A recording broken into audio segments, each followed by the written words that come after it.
بسم اللہ الرحمن الرحیم۔ السلام علیکم، آپ دیکھ رہے ہیں الف نیوز اور میں ہوں آپ کے ساتھ ماجد علی۔ شامل کرتے ہیں آج کی ہیڈ لائنز۔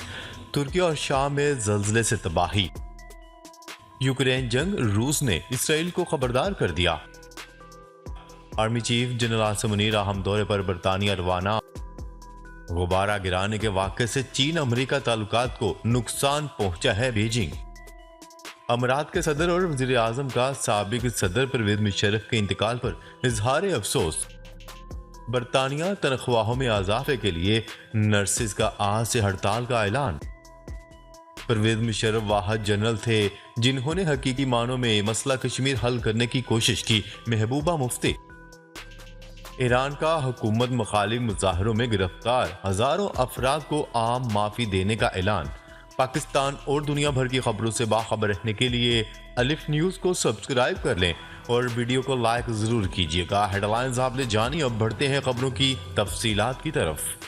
ترکی اور شام میں شدید زلزلے نے تباہی مچا دی۔ 7.8 شدت کے زلزلے سے متعدد عمارتیں زمین بوس ہو گئی، جس سے ہلاکتوں کی تعداد 400 سے تجاوز کر چکی ہیں، جبکہ مزید ہلاکتوں کا خدشہ ظاہر کیا جا رہا ہے۔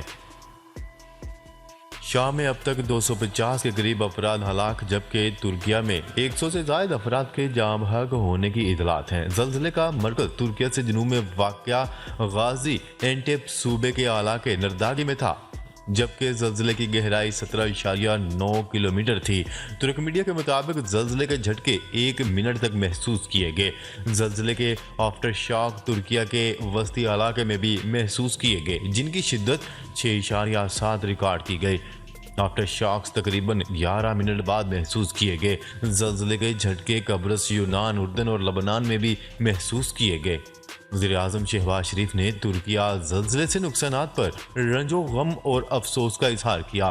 وزیر اعظم کا کہنا ہے کہ مشکل کی اس گھڑی میں برادر ملک ترکیہ کی حکومت اور عوام کے ساتھ پاکستان اپنے برادر ملک ترکیہ کے عوام اور حکومت کی ہر ممکن مدد کرے گا۔ ترکیہ نے ہر مشکل میں پاکستان کا ساتھ دیا۔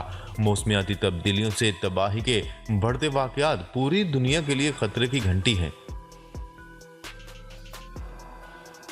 خبر کے اگلے حصے میں بات کرتے ہیں۔ روس نے اسرائیل کو خبردار کیا ہے کہ یوکرین کو اسلحے کی فراہمی معاملے کے بحران میں مزید تناؤ پیدا کرے گی۔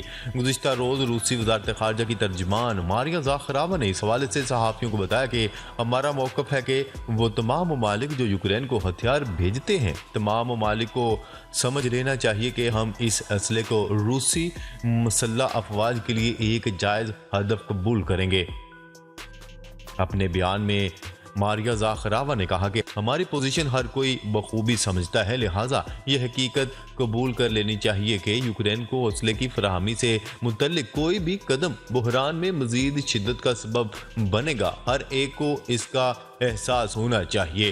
گزشتہ سال فروری میں یوکرین میں جنگ کے آغاز کے بعد سے صہیونی حکومت نے دعویٰ کیا ہے کہ وہ اس جنگ میں غیر جانبدار رہے گا اور یوکرین کو فوجی امداد نہیں بھیجے گا۔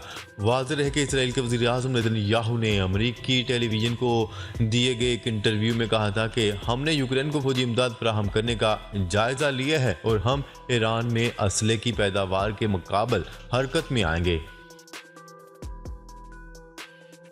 خبر کے اگلے حصے میں بات کرتے ہیں۔ Chief of army staff general Asim Munir اہم دورہ پر برطانیہ پہنچ گئے۔ جنرل عاصم منیر سیکیورٹی کے اسٹریٹجک امور پر برطانوی حکام سے تبادلہ خیال کریں گے۔ جنرل عاصم منیر کو دورہ برطانیہ کی دعوت وزارت دفاع نے دی۔ نیوز رپورٹ کے مطابق جنرل عاصم منیر کا دورہ برطانیہ 5 دنوں پر محیط ہوگا۔ آرمی چیف کا عہدہ سنبھالنے کے بعد جنرل عاصم منیر کا یہ پہلا دورہ برطانیہ ہے۔ جنرل عاصم منیر 5ویں UK پاک اسٹیبلائزیشن کانفرنس سے خطاب کریں گے۔ پاک اسٹیبلائزیشن کانفرنس 5 سے 8 فروری تک وارٹن پارک میں ہوگی۔ کانفرنس میں موضوع جنوبی ایشیا میں علاقہ استحکام، جغرافیائی سیاست اور دیگر چیلنجز کی واپسی ہے۔ کانفرنس کے مشترکہ میزبان برطانیہ کے آرمی چیف ہوں گے۔ خبر کے اگلے حصے میں بات کرتے ہیں۔ چین کا کہنا ہے کہ غبارے کو مار گرانے سے امریکہ کے ساتھ تعلقات کو نقصان پہنچا ہے۔ چین کی وزارت خارجہ کی جانب سے جاری بیان کے مطابق امریکہ کے غبارہ گرانے سے فری کین کے باہمی تعلقات مستحکم کرنے کی کوشش کو نقصان پہنچا ہے۔ بیان میں مزید کہا گیا ہے کہ چین صورتحال کا جائزہ لے رہا ہے اور رد عمل دینے کا حق محفوظ رکھتا ہے۔ اس سے قبل چین نے مبینہ جاسوس غبارے کو گرانے پر ناراضگی کا اظہار کرتے ہوئے اسے امریکہ کی جانب سے عالمی قوانین کی خلاف ورزی قرار دیا تھا۔ ہفتے کو امریکہ نے ریاست کیرولائنا کے ساحل کے قریب 60,000 فٹ پرواز کرنے والے مبینہ چینی جاسوس غبارے کو مار گرایا تھا۔ چین کا کہنا تھا کہ غبارے جاسوسی کے لیے نہیں تھے بلکہ ایئر شپ تھے جو موسم سے متعلق ڈیٹا حاصل کرنے کے لیے بھیجے گئے تھے اور راستہ بھٹک کر امریکی فضائی حدود میں جا پہنچے۔ خبر کے اگلے حصے میں بات کرتے ہیں۔ متحدہ عرب امارات کے صدر اور وزیر اعظم نے سابق صدر پاکستان ریٹائرڈ جنرل پرویز مشرف کے انتقال پر اظہار افسوس کیا۔ ابو ظہبی سے عرب میڈیا کی رپورٹ کے مطابق اماراتی صدر شیخ محمد بن زاید ال نہیان نے پرویز مشرف کی وفات پر صدر عارف علوی کو تعزیتی پیغام بھیجا۔ عرب میڈیا کی رپورٹ کے مطابق متحدہ عرب امارات کے وزیر اعظم شیخ محمد بن راشد ال مکتوم نے بھی صدر ڈاکٹر عارف علوی کو تعزیتی پیغام بھیجا ہے۔ خبر کے اگلے حصے میں بات کرتے ہیں۔ برطانیہ میں لاکھوں نرسز نے آج سے پھر تنخواہوں میں اضافے کے لیے ہڑتال کا اعلان کر دیا۔